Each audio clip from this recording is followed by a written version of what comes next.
بسم اللہ الرحمن الرحیم۔ السلام علیکم ورحمۃ اللہ وبرکاتہ۔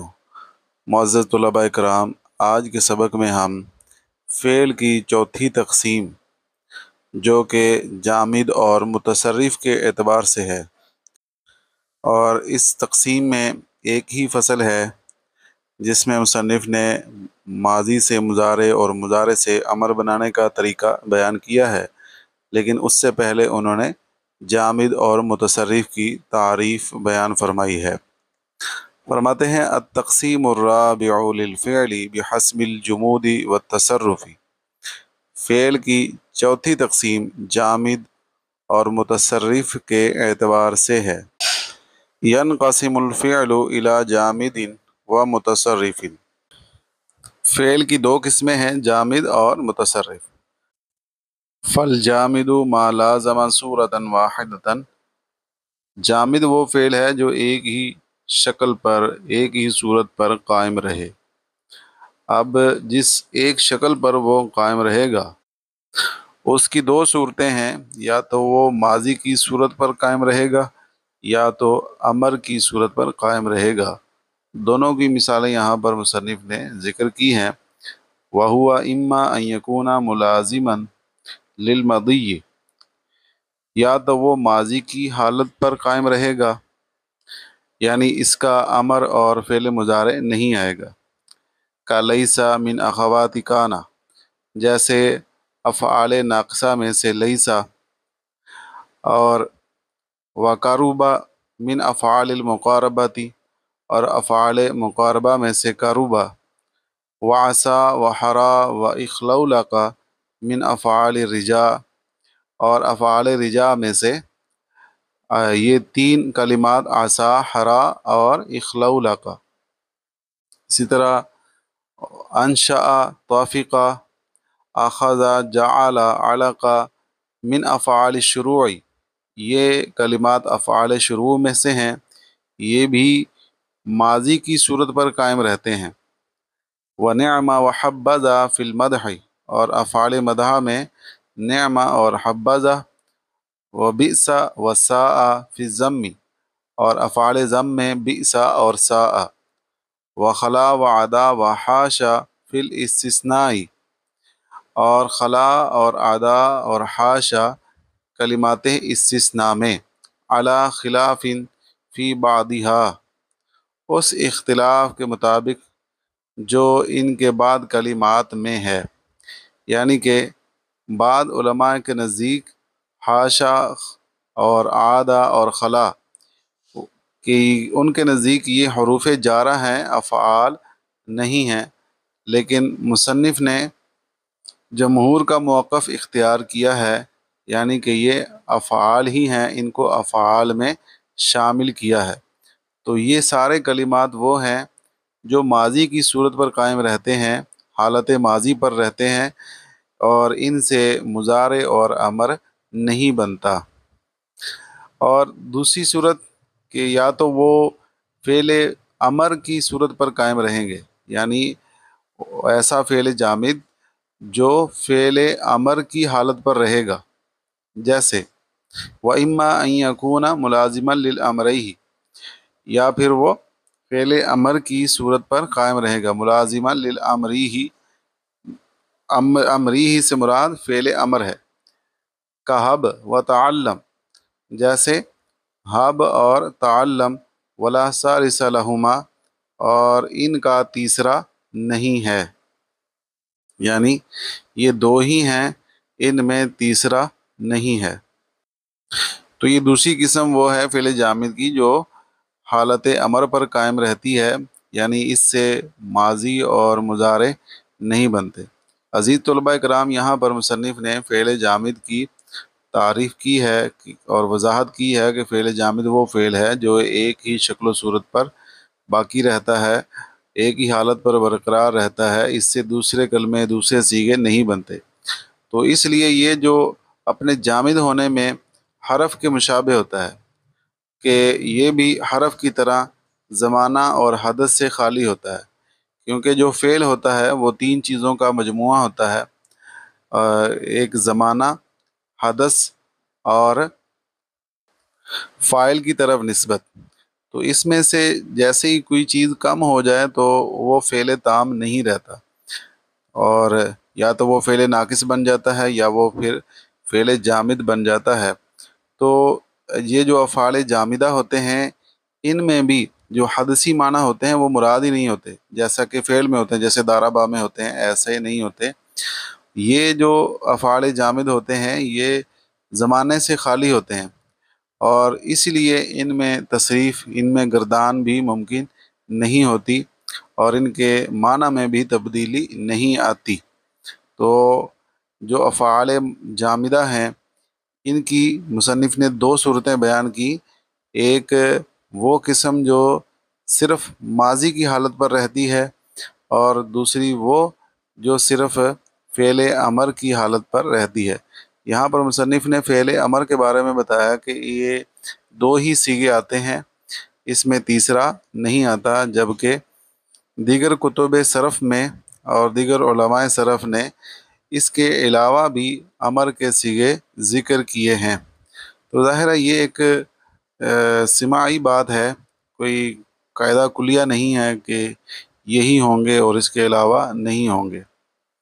والمتصرف، اب یہاں سے فعل کی جو دوسری قسم ہے جامد اور متصرف ہونے کے اعتبار سے، متصرف، اس کو آپ نے دیگر کی کتب صرف میں پڑھا ہوگا کہ تین قسمیں آپ نے پڑھی ہوں گی، جامد، مشتق اور مصدر۔ تو متصرف سے مراد آپ مصدر ہی لیں کہ مصدر جو ہوتا ہے یہ ایک حالت پر نہیں رہتا۔ تو مصنف متصرف کی تعریف کر رہے ہیں، والمتصرف ما یلازم صورتا واحدتا، اور متصرف وہ فعل ہے جو ایک صورت پر، ایک حالت پر قائم نہ رہے، وہو اما ان یکون تام التصرفی، وہ یا تو تام التصرف ہوگا۔ تام التصرف سے مراد کیا ہے؟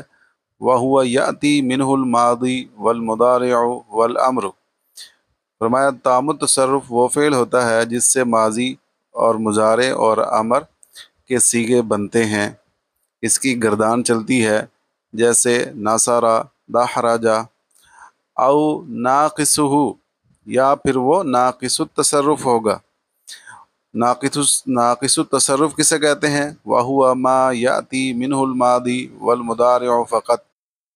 ناقص التصرف وہ ہے جس سے یا تو صرف ماضی آئے یا صرف مضارع آئے، جیسے زال یزال، باریح یبرح، فاتح یفتح، انفک ینفک، کاد یکاد، اوشک یوشک۔ تو متصرف وہ فعل ہے جو زمانے کے اختلاف سے بدلتا رہتا ہے، یعنی اس سے ماضی بھی آتا ہے، مضارع بھی آتا ہے، امر بھی آتا ہے۔ تو اس کی دو قسمیں مصنف نے بیان کی، تام التصرف اور ناقص التصرف۔ تام التصرف وہ فعل جس سے ماضی، مضارع، امر کے سارے صیغے آتے ہیں، اور ناقص التصرف وہ فعل جس سے ماضی و مضارع کا صیغہ آئے لیکن امر کا صیغہ نہ آئے۔ تو اس کے متعلق مصنف نے دیگر کلمات بھی بیان کیے ہیں۔ اچھا، اس میں یہ بھی ہو سکتا ہے کہ مضارع اور امر آئے لیکن ماضی نہ آئے۔ معزز طلباء کرام، یہاں تک مصنف نے فعل کی دو قسمیں بیان کی، جامد اور متصرف ہونے کے اعتبار سے۔ اب اس سے آگے ایک ہی فصل ہے اس تقسیم میں، اور وہ ہے فصل فی تصریف الافعال بعضها من بعض۔ یہ فصل ہے افعال کے صیغے بنانے کے بیان میں، بعضها من بعض، جو ایک دوسرے سے مل کر بنتے ہیں۔ اب سب سے پہلے مصنف ماضی سے مضارع بنانے کا طریقہ بیان کریں گے، پھر مضارع سے امر بنانے کا طریقہ بیان کریں گے۔ تو توجہ سے آپ اس کو سمجھ لیجئے۔ یہ طریقہ اگرچہ آپ نے پہلے دیگر کتب میں پڑھا ہوا ہے، لیکن ان کا اور اس کتاب کا انداز بالکل ذرا مختلف ہے، تو آپ اس کتاب کے مطابق ماضی سے مضارع اور مضارع سے امر بنانے کا طریقہ سمجھ لیجئے۔ تو سب سے پہلے ماضی سے مضارع بنانے کا طریقہ، کیفیت تصریف المضارع من الماضی۔ ماضی سے مضارع کی گردان مضارع کا صیغہ بنانے کا طریقہ۔ تو فرماتے ہیں ان یزاد فی اولہ احد احرف المضارعات، کہ سب سے پہلا کام یہ کیا جائے گا کہ ماضی کے شروع میں حروف مضارع میں سے ایک حرف بڑھایا جائے گا۔ اب وہ جو حرف مضارع بڑھایا جائے گا اس کا اعراب کیا ہوگا، یہ مصنف بیان کر رہے ہیں۔ فرماتے ہیں کہ اگر تو وہ فعل رباعی ہے، یعنی اس کی ماضی جو ہے وہ 4 حرفی ہے، تو اس پر جو آنے والی علامت ہے حرف مضارع ہے وہ مضموم ہوگا، مضموماً فی الرباعی، رباعی میں وہ مضموم ہوگا، کا دحرج یدحرج، یدحرج یہ ایسا فعل ہے کہ جس کی ماضی 4 حرفی ہے، مفتوحاً فی غیرہ، اس کے علاوہ میں علامت مضارع مفتوح ہوگی، یعنی رباعی کے علاوہ جتنے بھی افعال ہیں جن کی ماضی 4 حرفی نہیں ہے ان میں جو علامت مضارع ہے وہ مضموم نہیں ہوگی بلکہ مفتوح ہوگی، جیسے کاتبہ یکتب، انطلق ینطلق۔ باب استفعال کی مثال ہے استغفر یستغفر۔ یہاں تک تو علامت مضارع کا اعراب بیان کیا۔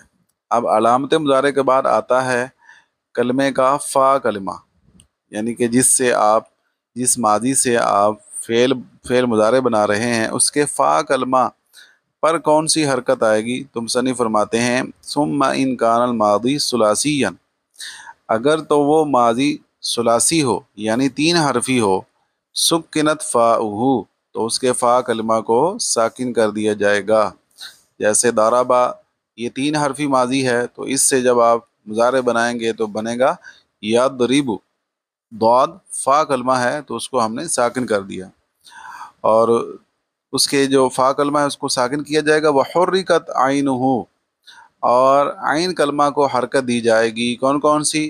بضمۃ او فتحۃ او کسرۃ حسب ما یقتضیہ نص اللغۃ، اس کو حرکت دی جائے گی ضمہ یا فتحہ یا کسرہ کے ساتھ، یعنی اس پر تینوں حرکات آئیں گی جو باب کا تقاضا ہوگا، حسب ما یقتضیہ نص اللغۃ، اس تقاضے کے مطابق جو لغت کا ہوگا، لغت کی نص کا ہوگا، یعنی کہ جو باب کا تقاضا ہوگا، یعنی اگر وہ باب ضربہ یضرب ہے تو اس کا عین کلمہ مکسور ہوگا، باب نصر ینصر ہے تو عین کلمہ اس کا مضموم ہوگا، اسی طرح باب فتح یفتح ہے تو عین کلمہ مفتوح ہوگا، کما تقدمہ، جیسا کہ پیچھے اس کی تفصیل گزر چکی ہے۔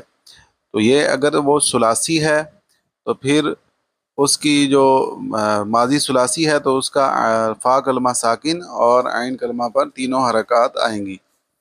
وَإِنْ كَانَ غَيْرَ ثُلَاثِيٍّ، اور اگر وہ فعل غیر ثلاثی ہے یعنی اس کی ماضی 3 حرفی نہیں ہے، باقی علی حالہ، تو وہ اپنی حالت پر ہی باقی رہے گا۔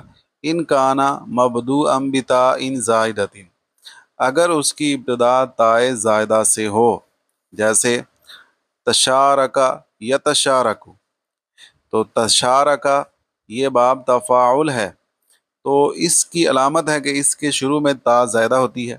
اب جب آپ اس سے فعل مضارع بنائیں گے تو اس کے فا کلمہ کو ساکن نہیں کریں گے، پہلے حرف کو ساکن نہیں کریں گے بلکہ اپنی حالت پر رہے گا، تشارک یتشارک، تعلم یتعلم، اور تدحرج یتدحرج، اور اگر وہ تا سے شروع نہ ہو، وَإِلَّا كُسِرَ مَا قَبْلَ آخِرِهِ، تو اب اس کا ایک ہی طریقہ ہے کہ اس کے ما قبل آخر کو، یعنی آخر سے پہلے والے حرف کو کسرہ دیا جائے گا، جیسے عظم یعظم، اور قاتل یقاتل، اکرم یکرم، وحذفت الحمزۃ الزائدۃ فی اولہ، اور اس کے جو شروع میں حمزہ زائدہ ہوگا اس کو حذف کر دیا جائے گا، اس حمزہ کو حذف کر دیا جائے گا، کیونکہ وہ حمزہ وصلیہ ہوتا ہے تو اس کو تخفیف کے لیے حذف کر دیا جاتا ہے، جیسے یکرم یستخرج، یکرم اصل میں یو اکریمو تھا، پھر تخفیف کے لیے حمزہ کو حذف کر کے یو کریمو پڑھا جاتا ہے۔ تو یہاں تک مصنف نے ماضی سے مضارع بنانے کا طریقہ بیان کیا۔ اگر وہ ماضی ثلاثی ہے تو اس کا کیا طریقہ ہے، اور غیر ثلاثی ہے اس کا کیا طریقہ ہے، دونوں مصنف نے بیان فرمائے۔ اس کے بعد کیفیت و تصریف الامر من المضارع، مضارع سے امر بنانے کا طریقہ، تو وہ بھی بالکل آسان لفظوں میں مصنف نے بیان کیا ہے۔ ان یحذف حرف المضارعات، کہ سب سے پہلے آپ نے کیا کام کرنا ہے کہ حرف مضارع کو حذف کیا جائے گا۔ جیسے یہاں پہ مصنف نے 3 مثالیں ذکر کی ہیں۔ عظیم باب تفعیل کی مثال ہے فعل امر کی، تشارک باب تفاعل کی مثال ہے، اور تعلم باب تفاعل کی مثال ہے۔ اب جب آپ نے حرف مضارع کو حذف کر دیا، اس کے بعد جو حرف کی کلمے کی حالت ہوگی اس کو مصنف بیان کر رہے ہیں۔ فرماتے ہیں کہ فَإِنْ كَانَ أَوَّلُ الْبَاقِي سَاكِنًا فِي زِيدَ فِي أَوَّلِهِ حمزۃ، تو اگر علامت مضارع کو حذف کرنے کے بعد پہلا کلمہ، پہلا حرف ساکن رہ جائے، فرمایا اس کے شروع میں حمزہ بڑھایا جائے گا۔ کون سا حمزہ؟ حمزہ وصلیہ۔ جیسے ناصر ینصر سے کیا بنے گا فعل امر؟ انصر، اور اسی طرح فتح یفتح سے افتح، اور ضرب یضرب سے اضرب۔ یضرب تھا، علامت مضارع یا کو ہٹایا تو بعد میں رہ گیا ضاد را با، ضاد ساکن ہے تو اس ساکن سے کلمے کی ابتدا نہیں ہو سکتی، اس لیے شروع میں حمزہ وصلیہ بڑھایا جائے گا۔ اور اسی طرح اکرامہ یکرم سے باب افعال سے اکرم، باب انفعال انطلق ینطلق سے بنے گا انطلق، اور استغفر یستغفر سے باب استفعال سے بنے گا فعل امر استغفر۔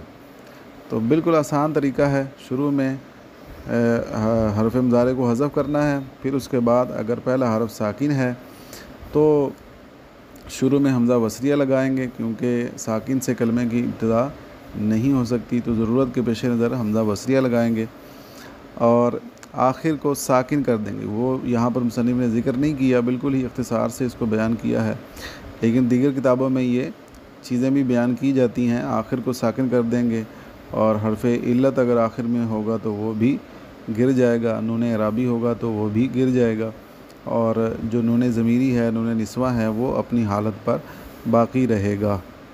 تو اس فصل میں مصنف نے فعل ماضی سے فعل مضارع بنانے اور فعل مضارع سے امر بنانے کا طریقہ بیان کیا ہے۔ امید ہے آپ سمجھ گئے ہوں گے۔ اللہ کریم ہم سب کو علم نافع عطا فرمائے، اور آپ سب کو، ہم سب کو اپنے حفظ و امان میں رکھے۔ السلام علیکم ورحمۃ اللہ وبرکاتہ۔